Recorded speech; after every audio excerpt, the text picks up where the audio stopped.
Alors j'ai appris le Krav Maga il y a 20 ans environ, au sein du club IKMF de Lyon, et ensuite j'ai continué mon apprentissage chez le responsable européen à l'époque, Philippe Kadouche, et maître Eyal Yanilov. La boxe thaïlandaise, le jiu-jitsu brésilien, le jiu-jitsu, l'aïkido, à chaque fois il y avait des limites, ça ne me convenait pas du tout. Et du coup je recherchais au final quelque chose beaucoup axé sur le mental et l'adaptation, comme le Krav Maga.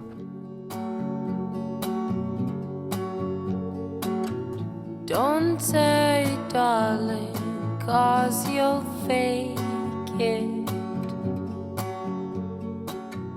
Don't hide the tears, 'cause I know. Est-ce que vous avez déjà vu ce problème-là? Mais avec là, on peut taper comme ça. Très bien. Et après? Et après, on s'enfuit. L'idée, c'est de pouvoir s'adapter au final à une situation. Donc s'adapter, c'est pas forcément montrer une belle technique, mais c'est surtout apprendre à se sécuriser. Et se sécuriser, c'est avant tout pouvoir fuir si jamais on a le choix, et si on n'a pas le choix d'être violent si besoin. Il y a plein de solutions, et c'est des bonnes solutions ce que vous proposez. Et ce qui est très important, c'est de réagir. Le cerveau commence à réfléchir, et puis au final, on ne sait plus quoi faire, et comme tu dis, on reste bête, on ne sait pas trop quoi faire.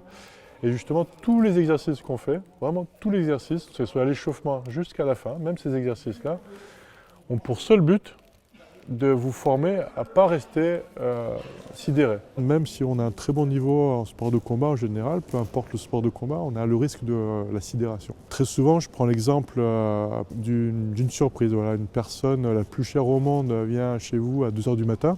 Donc forcément, on sera surpris, on sera sidéré.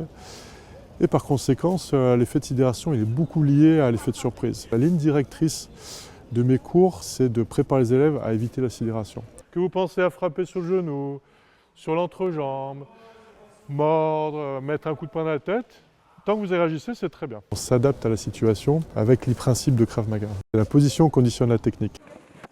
C'est un peu comme les règles de maths. On apprend progressivement les règles de maths et ensuite on apprend à jongler avec ces règles et on arrive à résoudre des problèmes. C'est tout simplement un ensemble d'outils qui pourra être utilisé face à plusieurs problèmes. A contrario de techniques, une technique pour un problème, là, un principe pourra être efficace sur plusieurs problèmes potentiels. On peut s'éloigner. S'il commence à me saisir le cou, ici, je vais surtout dégager. Je vais m'éloigner avec le bras. Et si j'ai encore moins le temps, je me suis vraiment fait surprendre, il va me saisir, je frappe au parti, je viens là, je frappe et je m'éloigne.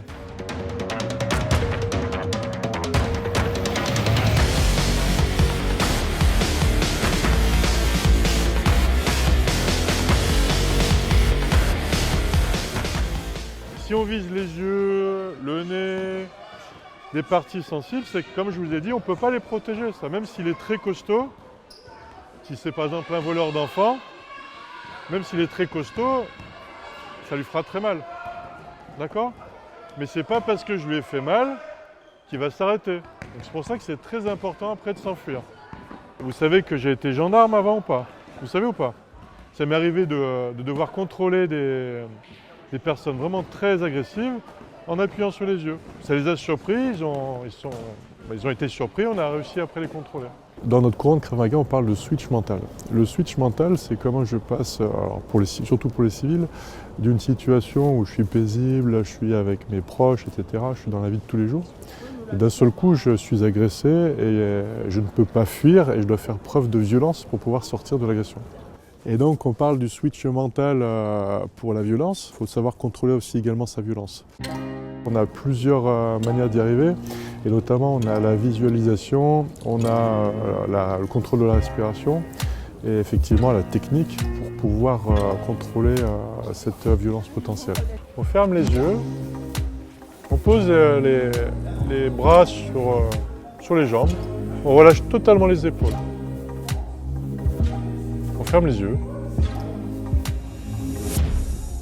Les sportifs de haut niveau en font, les militaires en font. Ce qui me motive beaucoup à vous l'enseigner, c'est que j'aimerais que vous l'ayez tout le temps en vous, comme un outil que vous garderez en étant adulte et que vous pourrez enseigner autour de vous. C'est vraiment riche de voir ces élèves progresser, notamment des élèves victimes de violences, etc., ou de harcèlement, ou en anticipation, ils viennent Pas par paranoïa, mais simplement se dire potentiellement faire du sport, que ça soit utile pour sa famille, pour soi. Donc ça, c'est vraiment très riche et c'est vraiment mon moteur au quotidien quand j'enseigne. On met les mains sur les genoux, on croise les jambes, on ferme les yeux et quand je vous dis 1, 2 burpees et combat. 1! Allez, rapide, burpees. Allez, on n'attend pas, allez. Allez, protège. On met les coups de pied aussi, n'oubliez pas.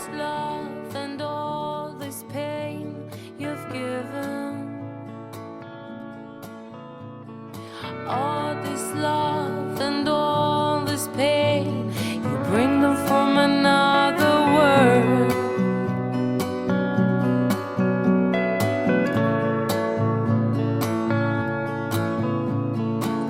Another tear just burst.